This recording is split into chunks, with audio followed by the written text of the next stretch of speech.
Assalamualaikum warahmatullahi wabarakatuh.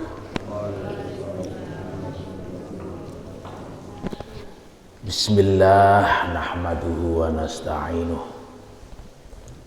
Asyhadu an la ilaha illallah wahdahu la syarika lah. Wa asyhadu anna Muhammadan abduhu wa rasuluh. Allahumma shalli wa sallim ala nabiyyina Muhammadin wa ala ali Muhammad. Jamaah Masjid Nurul Huda rahimakumullah, khususnya para santri Minhajut Thullab, para jamaah yang hadir dan yang masih ada di rumahnya masing-masing. Semoga Allah senantiasa turunkan rahmatnya untuk kita hingga kita menjadi orang yang selamat dunia hatta akhirah. Amin. Seperti kita ketahui, di mana sifat iri dengki itu merupakan penyakit hati yang biasanya timbul pada mereka yang tidak suka melihat kenikmatan yang diterima oleh orang lain. Jadi kalau kemudian ada orang lain itu mendapatkan nikmat, lalu kita tidak menyukai kenikmatan itu ada di tangan mereka, itu adalah bahan baku yang akan menimbulkan sifat iri dengki. Dan itu sudah digambarkan dalam beberapa kisah, termasuk salah satunya adalah kisah iblis ketika dia menolak untuk bersujud kepada Adam, padahal itu adalah perintah Allah.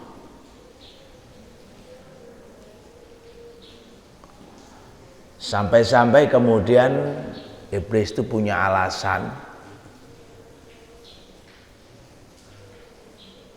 di mana manusia yang hanya tercipta dari tanah itu bagaimana mungkin lebih tinggi derajatnya dibanding iblis yang berasal dari api. Ini adalah gambaran pertama. Lalu kemudian juga diturunkan sifat-sifat yang demikian itu pada kisah Nabi Yusuf alaihissalam, di mana saudara-saudara Yusuf alaihissalam itu merasa kecewa dan iri terhadap kenikmatan yang diterima oleh Yusuf, karena merasa Yusuf itu diistimewakan oleh ayahnya, oleh orang tua, sementara yang lain dipinggirkan. Nah, perasaan-perasaan inilah yang kemudian menimbulkan sebuah kisah panjang yang diabadikan dalam surat Yusuf, yang oleh Allah diberi tagline ahsanal qasas, yaitu bismillahirrahmanirrahim, nahnu nakussu alaika ahsanal qasasi bima auhayna ilaika hadzal qur'an wa in kunta min qablihi laminal ghafilin, wa in kunta min qablihi laminal ghafilin. Di sini kisah Yusuf alaihissalam itu disebut sebagai ahsanal qasas, cerita atau sejarah yang paling baik. Lalu beberapa mufassir memberikan penulisan khusus, memberikan komentar khusus. Apa yang menyebabkan kisah Nabi Yusuf itu sebagai ahsanal qasas, kisah yang paling baik? Nah, karena kisah itu dimulai dari iri dengki tadi yang tumbuh pada hatinya saudara-saudara Yusuf yang lain. Oleh karena apa? Karena Yusuf mendapatkan hal yang tidak diterima oleh mereka. Tentang mimpi ihda'asyara kaukaban itu, 11 bintang. Nah, ini menjadi perhatian kita bahwa kalau kemudian orang lain itu mendapatkan nikmat, tentunya kita akan bersyukur. Alhamdulillah saudaraku sudah mendapatkan nikmat. Bukan kemudian kita merasa sakit hati, kok dia yang dapat, kok bukan saya. Jangan demikian. Bab kalau ini dengki ya seperti itu, mereka merasa sakit ketika justru orang lain yang mendapatkan nikmat itu.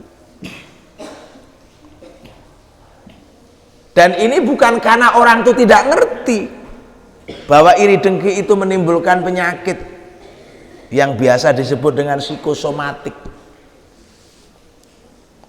Orang tuh kalau iri dengki itu nanti akan kena penyakit psikosomatik, termasuk di situ kena gangguan diabetes. Orang diabetes itu kan ngengkelan, dia nggak terimoan. Ini yang akan menimbulkan penyakit fisiknya seperti itu. Nah, makanya ketika kita melihat orang lain mendapat nikmat, kita bersyukur. Alhamdulillah, mudah-mudahan saya juga mendapatkan yang sama. Paling tidak begitu. Dan saya akan menggunakannya lebih baik. Dan saya akan memanfaatkannya lebih baik. Nah, setiap orang itu sudah ada garis takdirnya sendiri-sendiri. Ada yang ditakdirkan A, ditakdirkan B, ditakdirkan C. Maka ketika ada orang itu mendapatkan nikmat misalnya, maka itu memang garis takdirnya. Dan Allah Subhanahu wa taala tidak kemudian karena darah biru, karena duit banyak, lalu dia dihormati. Tidak. Semua itu sudah ditentukan oleh Allah, garis takdir yang kadang-kadang kita tidak memperhitungkan sebelumnya. Seperti garis takdirnya Talut. Dulu pernah ada krisis kepemimpinan di zaman Bani Israel. Ketika itu ada vakum. Mereka kemudian memohon kepada Allah untuk dihadirkan seorang pemimpin.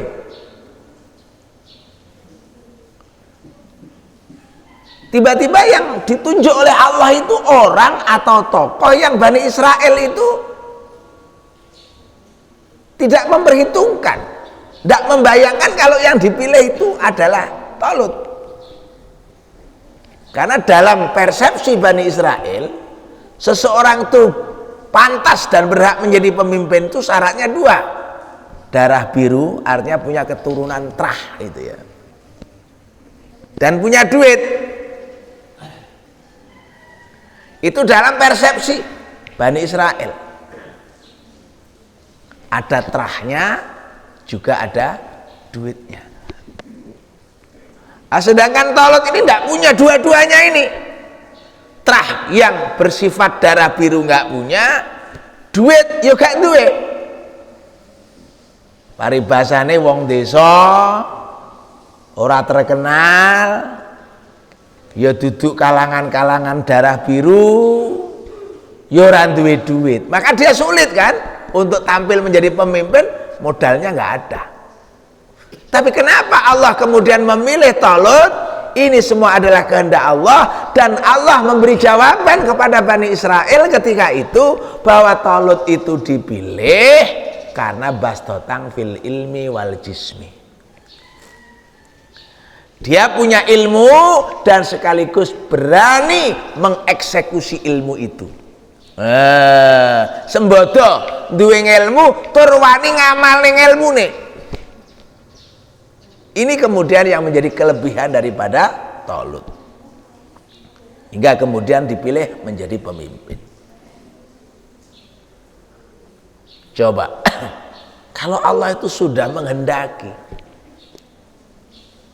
kemarin ada yang sangat fenomenal, tiba-tiba anak pengamen dari Kepundungan Farel itu viral kan dunia. Karena apa? Diundang ke Istana Negara untuk nyanyi dan seluruh hadirin bisa joget bareng.